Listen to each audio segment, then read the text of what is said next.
मेरे भाव को आप ध्वनि के माध्यम से तो सुन रहे हो, ऐसे ही ध्वनि के माध्यम से किसी गंदे ध्वनि को नहीं सुनना चाहिए।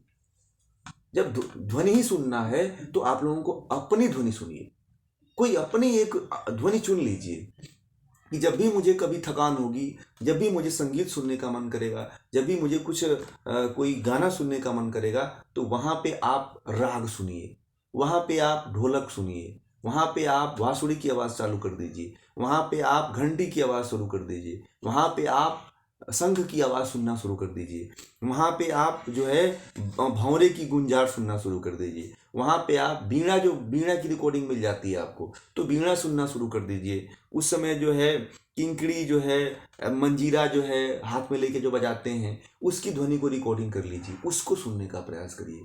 देखिए अद्भुत चमत्कार होगा, मैं बता रहा हूँ आपको। जो जितने हठ योगी होते हैं, जब हठ साधना करने के लिए जब उनके पास जब कोई जाता है शिष्य, तो सबसे पहले उनको संगीत देते हैं कि लो इसको बजाओ, और तुम बजाओ और खुद सुनो इसको। बात समझ रहे हैं? शायद आप लोग उससे परिचित नहीं हैं, इसलिए नहीं पता है आप लोगों को। तो वो सबसे पहले कहते हैं कि तुम जो है ढोलक बजाओ। जब साधना हमारे देश में होती थी तो कीर्तन गाते थे लोग, तो कीर्तन आज गाने में कोई थोड़ी जाता है, लोग शर्माते हैं। तो पहले लोग भजन गाते थे, इसीलिए भजन वजन सब गवाया जाता था। और देखिए भजन जो गवाई जाती थी, जो औरतें गाती हैं, जो पुरुष गाते हैं, उसमें देखिए कि ढोलक होता है, मंजीरा होता है, झाल होता है। यही सारी चीज़ें जो है उनको करवाई जाती। आवाज़ आ रही है ना? हाँ आ रही तो रही है। तो यही सारी चीज़ें सिखाई जाती हैं कि जो साधना करने वाला व्यक्ति रहेगा वो कम से कम जो है परमात्मा से जुड़ पाएगा। आ तो रही है? कितने लोगों को नहीं आ रही है? आपके साथ प्रॉब्लम है, आ रही है?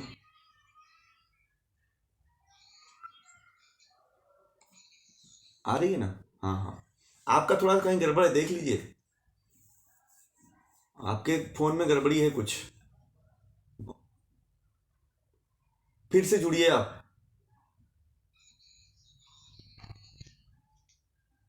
आवाज आपकी आ रही है मुझे, आप काट के जुड़िए, फिर से जुड़िए आप। ठीक है। इसलिए जो है हर व्यक्ति को जो है सत्संग में जाना चाहिए, जहाँ पे कीर्तन होता है, जहाँ पे कोई पाठ होता है, तो वहाँ पे अनायास ही कभी गाइए मत, कम से कम बजाने बैठ जाइए और उसकी ध्वनि को सुनने का प्रयास करिए।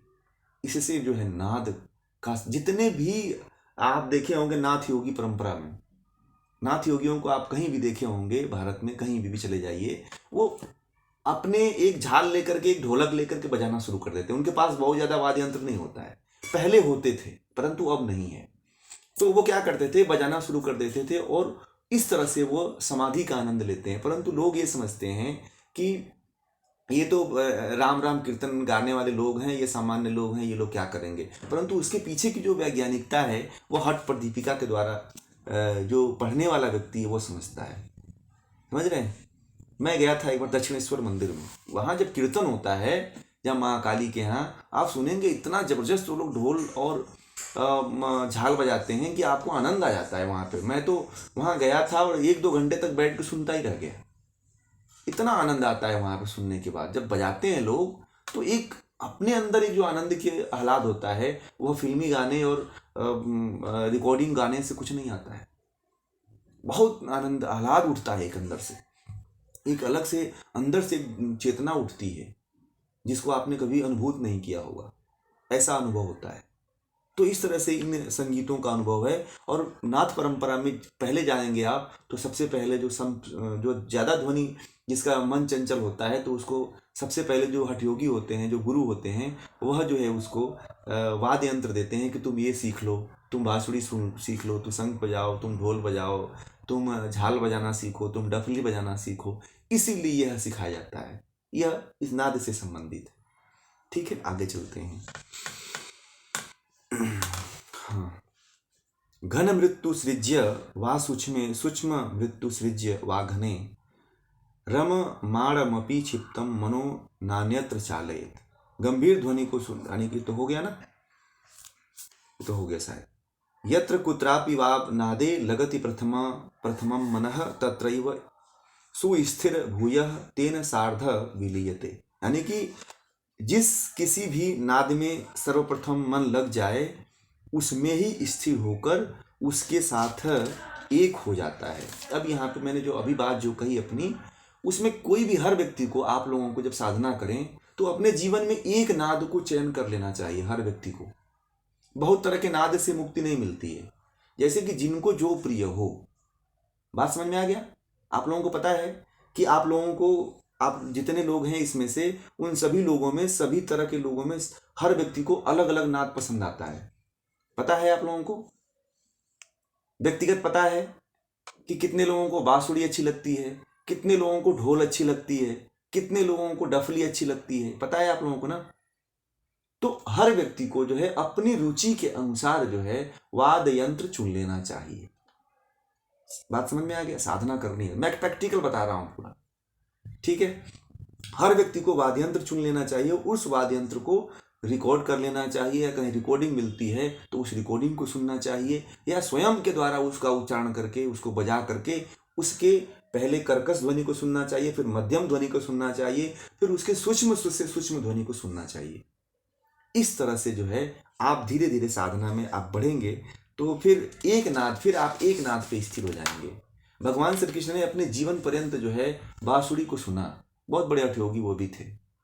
भगवान शिव जो है हमेशा डमरू की ध्वनि सुना करते थे, तो डमरू जो है उनके हमेशा साथ रहा करता था, ठीक है ना। ये जो कहते हैं ना कि हमारे सभी देवताओं के पास ये वाद्य यंत्र क्यों होते हैं, अब समझ में आया आप लोगों को? कोई प्रश्न करता है कि वाद्य यंत्र क्यों रखते हैं, तो अब आप लोगों को उत्तर आप कभी किसी को दे दीजिएगा कि नाद क्यों रखते हैं अपने साथ, वाद्य यंत्र क्यों हमारे देवी देवता क्यों रखते हैं, है ना। तो हर देवी देवता, हमारे जितने भी 33 तरह के जो देवता हैं, सभी 33 तरह के देवताओं में जो है 33 तरह के वाद्य यंत्र हैं, ठीक है।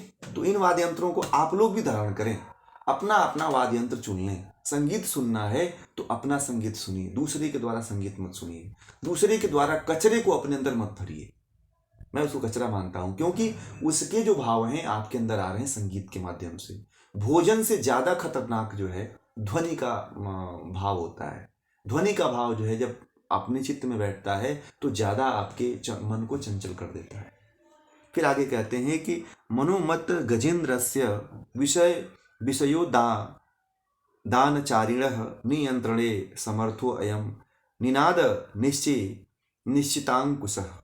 यानी कि विषय रूपी उद्यान में विचरण करने वाले इस चित्त रूपी मदोन्मत्त हाथी को वश में करने के लिए वह नाद रूपी अति तीक्ष्ण अंकुश सर्वथा समर्थ है। देखिए, चित्त को मैं जो बात कहा वही बात को ये भी कह रहे हैं। तो चित्त को, मन को बस में करना है तो उस नाद को सुनने का प्रयास करिए। जब आप बाहर से नाद को सुन लेंगे, वाह्य नाद को आप पहले सिद्ध कर लेंगे, तब जाकर के आंतरिक नाद को आप सुन पाएंगे। तो कोई भी जो योगी होता है तो सर्वप्रथम जो है पहले वाह्य नाद पे योगी को, साधक को जो है एकाग्रचित करता है कि पहले वो ये वाह्य नाद पे स्थिर हो जाए। वो जब वाह्य नाद पे स्थिर होता है तब जाकर के आंतरिक नाद घटित होता है। और एक चीज और बता दूं कि जो वाह्य नाद है उसकी आवश्यकता बार बार पड़ेगी, चाहे आप कितने भी योग के चरम सीमा पे पहुंच जाओ। आप समाधि, जब तक कि आप मुक्त नहीं होते हो तब तक आपको वाह्य साधन, वाह्य वाद्य यंत्र लेके चलना चाहिए और वाह्य वाद्य यंत्र को सुनना चाहिए, और तब जाकर के आंतरिक वाद्य यंत्र से आप जुड़ पाओगे, और तब जाकर के चित्त एकाग्र होता है। फिर आगे कहते हैं कि बद्धम तु नाद बंधेन मनः संत्यक्त चापलम प्रयाति सुतराम स्थैर्यम छिन्न पच्छ खगो यथा। यानी कि जिस प्रकार पंख विहीन पक्षी अनिवार्य रूप से स्थिरता को प्राप्त होता है, उसी प्रकार नाद रूपी बंधन से बधा मन चंचलता को छोड़ स्थिरता को प्राप्त होता है। एक समय ऐसा आता है कि वही जो हठयोगी होता है, जो वह गुरु होता है, किसी तरह तो आपको चित्त को नाद से बांधता है, फिर आंतरिक रूप से बांधता है, और फिर कहता है अंत में कि फिर इस नाद को भी छोड़ दो। नाद को भी छुड़वा देता है, बोलता है कि अब ये जो वाद्य यंत्र तुम लिए हो, इस वाद्य यंत्र को भी छोड़ दो।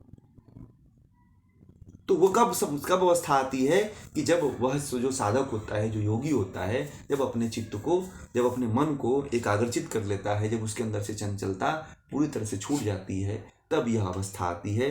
तब जा करके वह जो है सभी बंधनों को छोड़ देता है, और बंधनों को जब छोड़ देता है और फिर वह जो है चित्त को एकाग्र कर लेता है, तब जो है जो बाहरी वाद्य यंत्र होते हैं, उन बाहरी वाद्य यंत्रों की आवश्यकता नहीं होती है। फिर आंतरिक वाद्य यंत्रों को सुन करके वह समाधि में चला जाता है। उस परम आनंद को वह परम आनंद में मग्न होकर के आनंद का अनुभव करता है। फिर आगे कहते हैं कि सर्व चिंताम परित्यज्य सावधानेन चेतसा नाद एवानुसंधेयो योग साम्राज्य मिच्छता। यानी कि योग साम्राज्य की इच्छा रखने वाले, जो योग साम्राज्य को प्राप्त करना चाहते हैं, जो ऐसी इच्छा रखने वाले, यदि कोई साधक है, सभी चिंताओं, यानी कि साधक को सभी चिंताओं को छोड़कर एकाग्र मन से एकमात्र नाद के अनुसंधान का ये अभ्यास करना चाहिए। जितने भी योगी हैं, जितने भी साधक हैं, उनको सभी चिंताओं को छोड़ करके जो योग में अपना साम्राज्य स्थापित करना चाहते हैं, जो योग में ही अपना जीवन बनाना चाहते हैं, जो योग को ही सिद्ध करना चाहते हैं, उनको केवल नादानुसंधान ही सिद्ध करना चाहिए। क्योंकि इससे दुनिया की कोई ऐसी चीज नहीं है जिससे प्राप्त नहीं की जा सकती है, और दूसरे को भी जल्दी से सिद्धियां प्राप्त हो जाती हैं।